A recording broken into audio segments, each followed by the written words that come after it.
اللہ صلی اللہ تعالی علیہ وسلم حضرات گرامی قرآن مجید کی بہت ہی مشہور و معروف آیت کریمہ کی تلاوت سے میں نے خود کو مشرف کیا ہے۔ پروردگار عالم ارشاد فرماتا ہے وما ارسلناک الا رحمتا للعالمین، اے محبوب ہم نے آپ کو سارے عالم کے لیے رحمت بنا کر کے بھیجا ہے۔ اور یہ حقیقت ہے میرے آقا کی، آپ مکی زندگی اٹھا کے دیکھ لیں، مدنی زندگی اٹھا کے دیکھ لیں، میرے آقا کو جن لوگوں نے پتھر مارے تھے، جن لوگوں نے خون سے لہو لہان کیا تھا، جن لوگوں نے گالیاں دی تھی، جن لوگوں نے اپنے گھروں میں ذبح ہونے والے جانوروں کی گندگی، نجاست اور اوجڑی وغیرہ پھینکی تھی، مگر میرے مصطفیٰ نے ان کے حق میں جب بھی دعا فرمائی تو فرما مولا یہ نہیں سمجھ پا رہے ہیں، کم سے کم ان کی آنے والی نسل کو سمجھنے کی ہدایت اور توفیق نصیب فرما۔ پیغمبر اعظم سید عالم صلی اللہ علیہ وسلم مکے کی سرزمین پر 40 سال تک اللہ کی عبادت کرتے رہے، اللہ کی عبادت کرتے رہے۔ 40 سال کے بعد آپ کو حکم ہوا کہ اب اپنے نبی ہونے کا اعلان کر دو،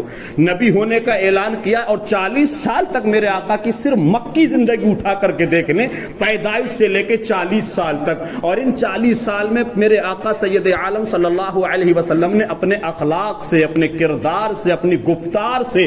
دنیا کے سامنے، خاص کر کے مکے کے ان لوگوں کے سامنے وہ مظاہرہ، وہ نمونہ پیش کیا تھا کہ ان لوگوں کو اپنے رشتہ داروں پر اتنا بھروسہ نہیں ہوتا تھا جتنا مصطفیٰ کی ذات پہ بھروسہ ہوا کرتا تھا۔ کیا مطلب، جب لوگ لمبے لمبے سفر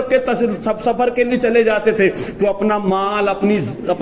مال، اپنا سونا چاندی، یہاں تک کہ مکے کی سرزمین پر لوگ اپنی بیٹیوں کو میرے آقا کے حوالے کر کے جاتے تھے، اور 40 سال تک میرے آقا نے ان کی امانت کی حفاظت فرمائی تھی۔ اب جب 40 سال مکمل ہو گئے، نبی کو میرے رب کی طرف سے حکم ہوتا کہ تم اب اپنے نبی ہونے کا اعلان فرماؤ۔ نبی نے فاران کی چوٹی پہ کھڑے ہو کر کے سارے مکے کے لوگوں کو جمع کیا، اور سارے لوگ مکے کے لوگوں کو جمع کرنے کے بعد میرے آقا سید عالم صلی اللہ علیہ وسلم ارشاد فرماتے ہیں، اے مکے کے سرداروں، اے مکے کے رئیس اور امیروں، سب لوگ میری بات کو غور سے سنو۔ کیا یہ بتاؤ میں کبھی تم لوگوں کے درمیان میں کبھی جھوٹ بولا؟ سب نے کہا اے محمد ابن عبداللہ، ہم نے کبھی آپ کو جھوٹ بولتے ہوئے نہیں دیکھا۔ میرے آقا فرماتے بتاؤ میں نے کسی کو تکلیف پہنچائی؟ سب لوگ جواب دیتے نہیں، ہم نے کبھی نہیں دیکھا کہ تم نے کسی کو تکلیف پہنچائی ہو، بلکہ تمہاری تو زندگی کا یہ حال ہے کہ ایک مرد اپنی عورت کو بیچ چوراہے پر لا کر کے مار رہا تھا، میرے آقا کا ادھر سے گزر ہوا، میرے آقا ارشاد فرماتی اس عورت کو کیوں مار رہا ہے؟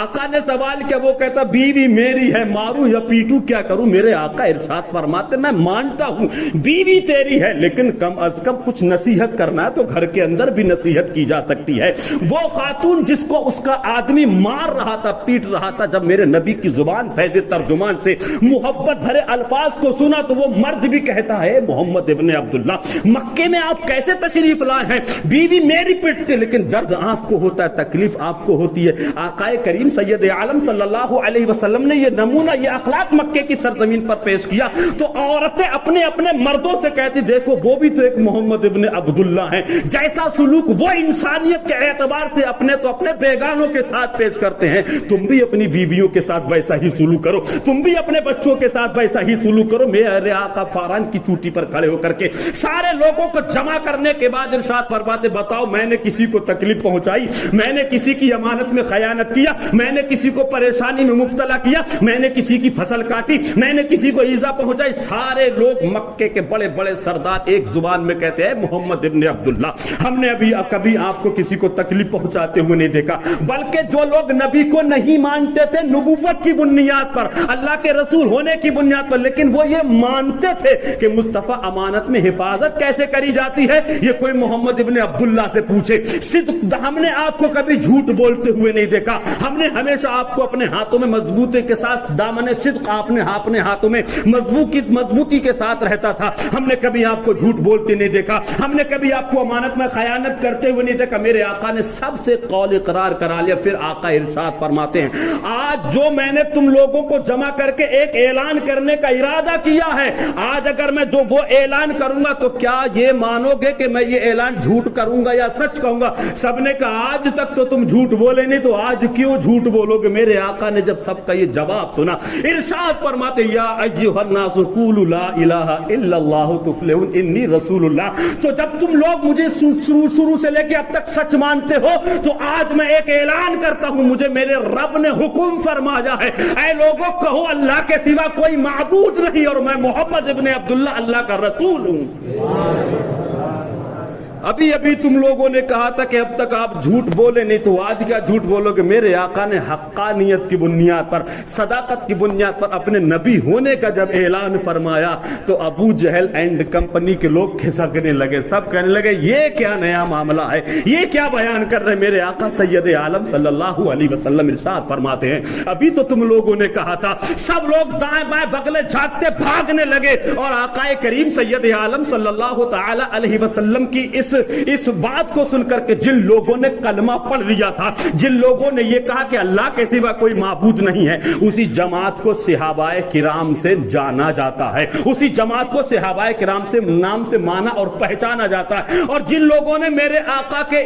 اس ارشاد گرامی کو تسلیم نہ کیا، قبول نہ کیا، اگنور کر دیا، ان کو مکے کا سردار، مکے کے کفار و مشرکین کی جماعت میں داخل کیا گیا۔ سب لوگ تتر بتر ہو گئے۔ میرے آقا سید عالم صلی اللہ علیہ وسلم رب کی بارگاہ میں ہاتھ اٹھا کے عرض کرتے مولا تیرے حکم کے مطابق میں نے پاران کی چوٹی پہ کھڑے ہو کر کے ان سب لوگوں کو جمع کیا تھا، میں نے کہا تھا کہ تم لوگ کو اللہ کے سوا کوئی معبود نہیں، میں نے ان لوگوں سے کہا کہ تم کہو انی رسول اللہ یعنی محمد ابن عبداللہ اللہ کے رسول صلی اللہ تعالی علیہ وسلم۔ دیکھ میرے مولا سب نے حق کو سننے کے بعد اس کو پسند نہیں فرمایا، سب لوگ تتر بتر ہو گئے، بھاگنے پر مجبور ہو گئے، کیا کروں مولا، کیسے کیا کام چلے گا؟ میرا رب ارشاد فرماتا ہے اے محمد عربی سید عالم صلی اللہ علیہ وسلم، مکے کا کوئی آدمی تجھے محمد رسول اللہ کہے یا نہ کہے، مکے کا کوئی آدمی تیرے رسول نبی ہونے کا اعلان کرے یا نہ کرے، مگر میری خوشی تو یہ ہے کہ تو مجھ سے لا الہ الا اللہ کہے، میں تجھے محمد رسول اللہ کہوں۔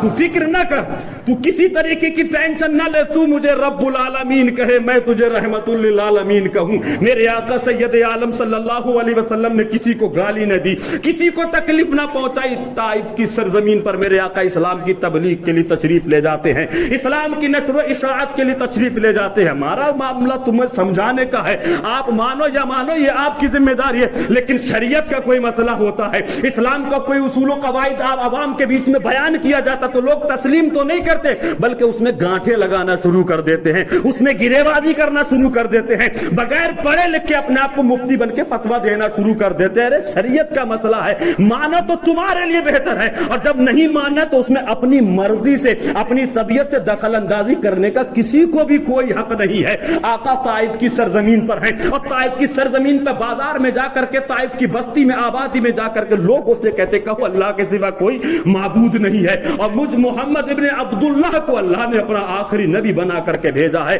ارے ان کو نبی نہیں ماننا تھا، نہیں مانتے، لیکن مارنے کی کیا ضرورت تھی؟ اینٹوں پتھروں سے میرے آقا کو لہو لہان کرنے کی کیا ضرورت تھی؟ میرے آقا کو مارا پیٹا، میرے آقا کے جسم اثر خون سے لہو لہان ہو گیا۔ حضرت زید ابن حارثہ میرے آقا کے غلام آپ کے ساتھ میں ہیں، آقا کریم سید عالم صلی اللہ علیہ وسلم کے جسم اثر سے خون بہ رہا ہے، پورا جسم خون سے لہو لہان ہو چکا ہے۔ حضرت زید ابن حارثہ رضی اللہ تعالی انہوں نے میرے آقا کو سہارا دیا اور دریا کے قریب میں تشریف لے گئے۔ وہاں دریا میں پانی لے کر کے آپ کی جو نالین مبارکہ تھی اور ایڑی اور نالین مبارکہ کے بیچ میں